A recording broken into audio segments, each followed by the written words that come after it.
ಬಾಗಲಕೋಟೆ ಜಿಲ್ಲೆಯ ಜಮಖಂಡಿ ತಾಲೂಕಿನ ಕೊಣ್ಣೂರು ಗ್ರಾಮ ಪಂಚಾಯಿತಿ ಅಭಿವೃದ್ಧಿ ಅಧಿಕಾರಿ ಸಿದ್ದು ಬಿರಾದಾರ್ ಅವರನ್ನ ವಜಾಗೊಳಿಸುವಂತೆ ಆಗ್ರಹಿಸಿ ಕೊಣ್ಣೂರು ಗ್ರಾಮದ ಗ್ರಾಮಸ್ಥರು ಹಾಗೂ ಗ್ರಾಮ ಪಂಚಾಯಿತಿಯ ಪ್ರಮುಖರು ಆವರಣದಲ್ಲಿ ನಿರಂತರ ಧರಣಿ ಸತ್ಯಾಗ್ರಹವನ್ನು ಆರಂಭಿಸಿದ್ರು.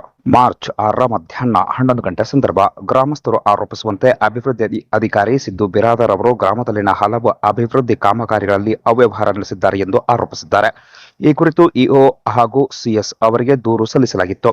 ನಂತರ ಸಿಎಸ್ ಅವರು ತನಿಖಾ ತಂಡ ರಚಿಸಿ ತನಿಖೆ ನಡೆಸಿದ್ರು. ತನಿಖೆಯಲ್ಲಿ ಕೆಲವು ತಪ್ಪುಗಳು ಕಂಡು ಬಂದಿವೆ ಎಂದು ಗ್ರಾಮಸ್ಥರು ಆರೋಪಿಸಿದ್ದಾರೆ. ಈ ಸಂದರ್ಭದಲ್ಲಿ ಗ್ರಾಮ ಪಂಚಾಯಿತಿ ಮಾಜಿ ಅಧ್ಯಕ್ಷ ಮಲ್ಲಪ್ಪ ಮಲ್ಗಾನ್ ಹಾಗೂ ಮಾಜಿ ಸದಸ್ಯ ರುದ್ರಪ್ಪ ಜಾನಮಟ್ಟಿ ಅವರು ಮಾತನಾಡಿ, ತಪ್ಪುಗಳು ದೃಢಪಟ್ಟಿದ್ದರೂ ಸಹ ಅಧಿಕಾರಿಯ ವಿರುದ್ಧ ಯಾವುದೇ ಕ್ರಮ ಕೈಗೊಳ್ಳಿಲ್ಲ.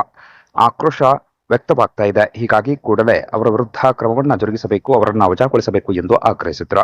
ಇನ್ನು ಸ್ಥಳಕ್ಕೆ ಇಒ ಸಚಿನ್ ಮಾಚಕ್ನೂರ್ ಭೇಟಿ ನೀಡಿ ಪರಿಸ್ಥಿತಿ ಪರಿಶೀಲಿಸಿದ್ರು. ಈ ಕುರಿತು ಮೇಲಾಧಿಕಾರಿಗಳ ಗಮನಕ್ಕೆ ತರಲಾಗುತ್ತದೆ.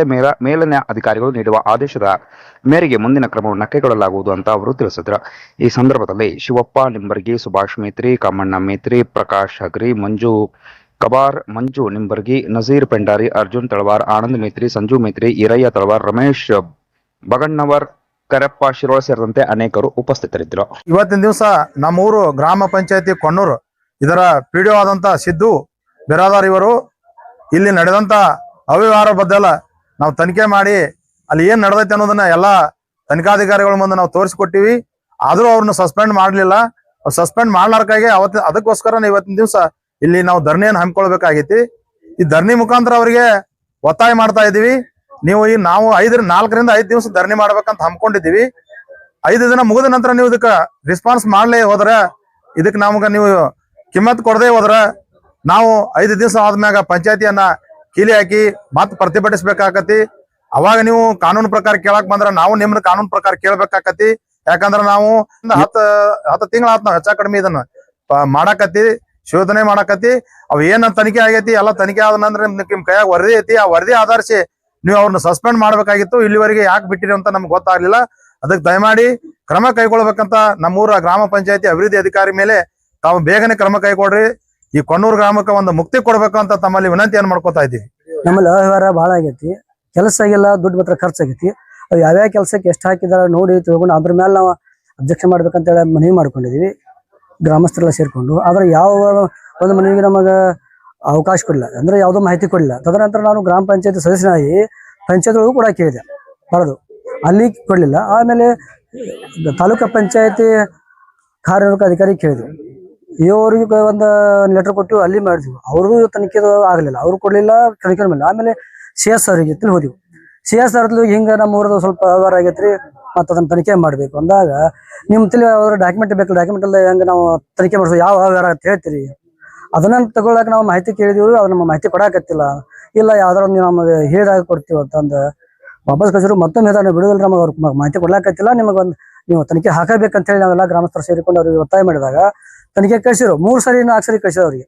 ಲಾಸ್ಟಕ್ಕೆ ತನಿಖೆ ಒಳಗೆ ಸಿಗ್ತಾರೆ, ಅವ್ರು ಕೊಟ್ಟಂತ ಅದ್ರೊಳಗ ಸಿಕ್ತು. ಆದ್ರೆ ಈ ಮೆಟೀರಿಯಲ್ ತರ್ತಾರ, ಬಲ್ಬ್ ಆಗಿರ್ಬೋದು, ವೈರ್, ಮತ್ತೊಂದು ಎಲ್ಲ ಮೆಟೀರಿಯಲ್ ತರ್ಸಾರು. ಆ ಮೆಟೀರಿಯಲ್ ತಗೊಂಬಂದು ಓಚರ್ಕು ಆಮೇಲೆ ರಿಜಿಸ್ಟ್ರೇಷನ್ ಒಳಗೆ ಮೇಂಟೈನ್ ಮಾಡೋದಕ್ಕೂ ವ್ಯತ್ಯಾಸ ಭಾಳ ಐತಿ. ಈ ರೀತಿ ಭಾಳ ಅವ್ಯವಹಾರ ಐತ್ರಿ. ಇಲ್ಲಿ ಒಂದೇ ಅಲ್ಲ, ಏನ ಸರ್ವಸ್ತ್ರವಾಗಿ ದೂರ ಐತಿ. ಇದೆಲ್ಲಾನು CS ಅವ್ರಿಗೆ ಗೊತ್ತದ ವಿಚಾರ, ಮತ್ತು ಇವ್ರಿಗೆ ಗೊತ್ತಿದ್ದ ವಿಚಾರ. ನಾವು ಗ್ರಾಮಸ್ಥರೀಗ ಶಾಂತದಿಂದ ನಿರಂತರ ಹೋರಾಟ ಇಟ್ಕೊಂಡಿವಿ. ಈ ಹೋರಾಟಕ್ಕೆ ತಾವು ಕಿವಿ ಕೊಟ್ಟು ಇಲ್ಲಿ ಈಗ ಸಿದ್ದು ಬಿರಾದಾರ್ ಪಿಡಿಒನ ವರ್ಗಾವಣೆ ಮಾಡೋದು ಬೇಕಾಗಿಲ್ಲ, ಸಸ್ಪೆಂಡ್ ಆಗ್ಬೇಕು. ಇವತ್ತು ದಿನಾಂಕ ಏನ್ 6/3/2026 ಏನು ಕೊಣ್ಣೂರಿನ ಗ್ರಾಮಸ್ಥರು ಈ ಒಂದು ಗ್ರಾಮ ಪಂಚಾಯತಿ ಆವರಣದಲ್ಲಿ ಏನು ಧರಣಿ ಕುಂತಿದ್ದಾರೆ. ಅವರು ಈಗಾಗಲೇ ಹಲವು ಸಮಸ್ಯೆಗಳನ್ನ ಪಂಚಾಯತಿ ಅಭಿವೃದ್ಧಿ ಅಧಿಕಾರಿಗಳ ಅವ್ರದ್ದು ವರ್ತನೆ ಆಗಿರ್ಬೋದು, ಇದ್ರ ಬಗ್ಗೆ ಕೆಲವೊಂದು ಸಮಸ್ಯೆಗಳನ್ನ ಏನು ವ್ಯಕ್ತಪಡಿಸಿದ್ದಾರೆ. ಅದನ್ನ ಕೂಡ ಈಗಾಗಲೇ ತನಿಖಾ ತಂಡ ಕೂಡ ಮಾಡಿದ್ರು. ತನಿಖಾ ತಂಡ ಕೂಡ ವರದಿಯನ್ನ ಸಲ್ಲಿಕೆ ಆಗಿದೆ. ವರದಿಯ ಮೇಲೆ ಮಾನ್ಯ ಮುಖ್ಯ ಕಾರ್ಯನಿರ್ವಾಹಕ ಅಧಿಕಾರಿಗಳು ಕೂಡ ಅವರಿಗೆ ನೋಟಿಸ್ ಅನ್ನ ಜಾರಿ ಮಾಡಿದ್ದಾರೆ.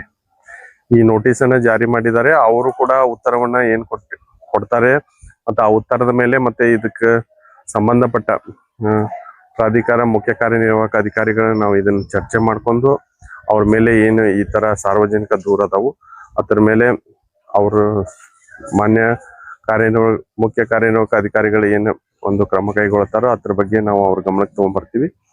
ಅಂದ ಮೇಲೆ ಅದ್ರ ಮೇಲೆ ಮುಂದಿನ ಒಂದು ಸೂಕ್ತ ಕ್ರಮವನ್ನು ಕೈಗೊಳ್ತೀವಿ.